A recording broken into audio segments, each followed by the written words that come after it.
dropping shit at the pilot.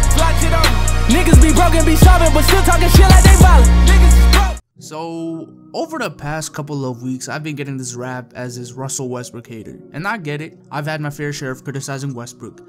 But let's make it clear, I don't do it because I like it or because I want to diminish what Westbrook has been doing. The only reason I'm doing it is for his fans and for those who don't hold him accountable for his actions when he's needed to be. I just feel like Westbrook has gotten way too many passes in his career. It wasn't just KD who choked, it was also Westbrook. But conversely, that means it wasn't just Westbrook who choked, it was also KD. And that's what I want to focus on this video. How Kevin Durant contributed to the demise of the Oklahoma City Thunder. Because no, it wasn't all just Westbrook. No, it wasn't all just the management and how they failed to surround Russ and KD with the right pieces and how they traded James Harden. The best player in all those years has to be held accountable.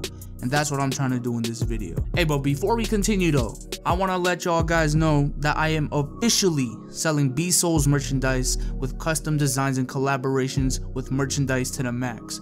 I mean, bro, look at these clean designs, bro. Especially that limited edition Isaiah Thomas design. So if y'all want to rock some B-Souls merch, simply check the description for the link to the website or go to bsouls.com and use promo code BSouls10 for 10% off. And if you do buy one, send me a picture on Twitter and I'll gladly shout you out. But back to holding KD accountable. You see, to me, the biggest part in the demise of the old Thunder team, to me, at the end of the day, was winning. Year in and year out, they had the talent to go to the finals and win, but always came up short for one reason or another. And really, when Russ and KD have played together, it's never been because of an injury or something, except for 2014 and 2015. But when they played together, no one was really injured on their team. It's because they didn't perform or they couldn't close it out. And I firmly believe if they didn't choke as much as they did and won, that they would have never traded Harden and the Thunder would still be intact today. And to me, this goes all the way back to 2010, specifically against the Lakers. You'd think that an 8th seed going up against the reigning champs, that I should give the Thunder and KD a pass. And if there was one I'd give a pass, it would be this one, because they were extremely young with a 21-year-old Russ and KD and a 20-year-old James Harden. But it wasn't like it was an unwinnable series. It actually was. 4 out of the 6 games were decided within 9 points. 3 of those games decided within 5 points.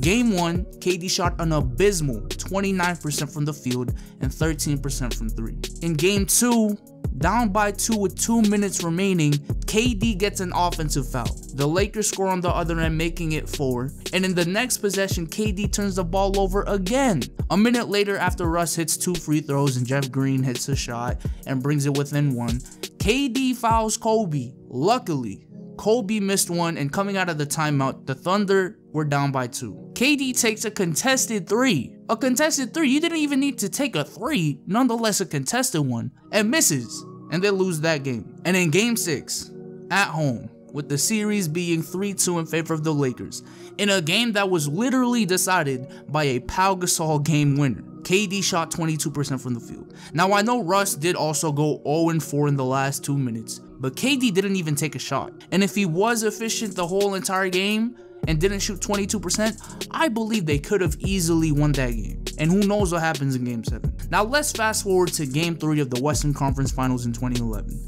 With the series tied 1-1 going into the series, KD shot 32% in a loss. And in Game 4, with 5 minutes remaining, being up by 15 points, KD went scoreless. And the Mavs came back to force overtime. And in overtime, KD went scoreless again. So he essentially was scoreless for like 10 minutes. And in Game 6, he played pretty well.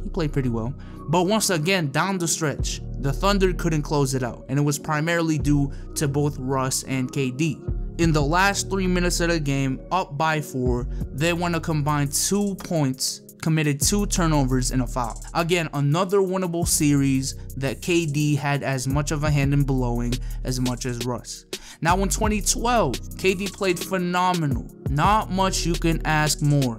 31 points on 55% from the field, 40% from 3, 6 rebounds, 2 assists, a steal and a block. However, he did average 4 turnovers a game, and in Game 3, with the series tied at 1 apiece, KD only scored 2 points in the 4th quarter. And if the Thunder went into game 4 up 2-1. Who knows what could have happened? And in 2013, yes, Russell Westbrook was out, the second best player on his team.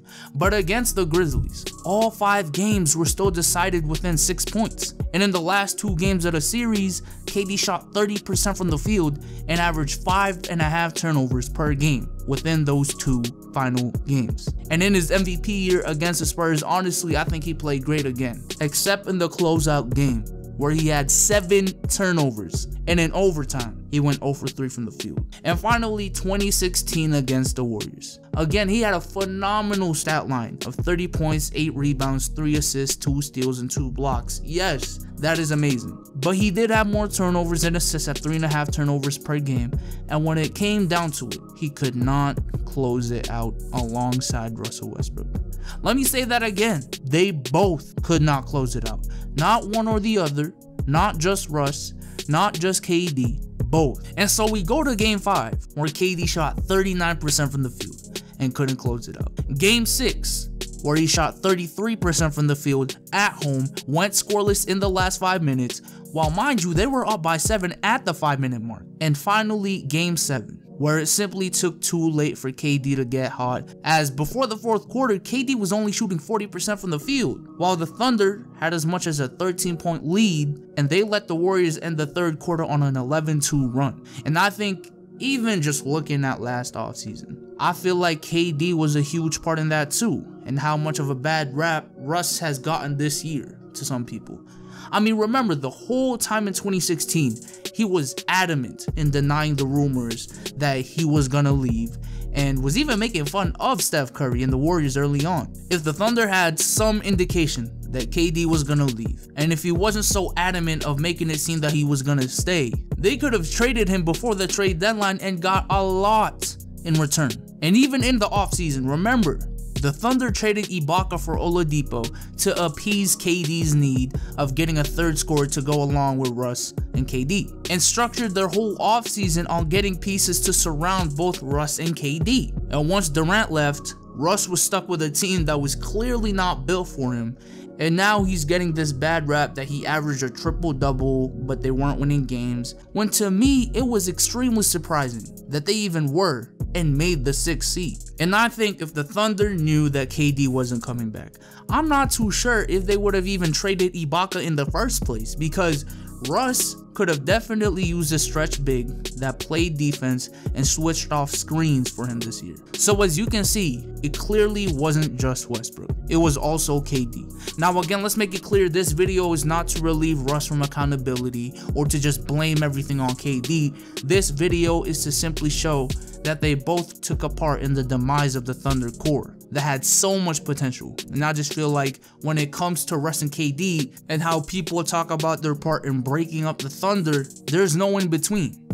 Either you blame it all on KD and not Russ, or you blame it all on Russ and not KD. And I just think we have to realize that it was both. They were both accountable. But with that being said, I hope y'all enjoyed this video, and I am out. Peace.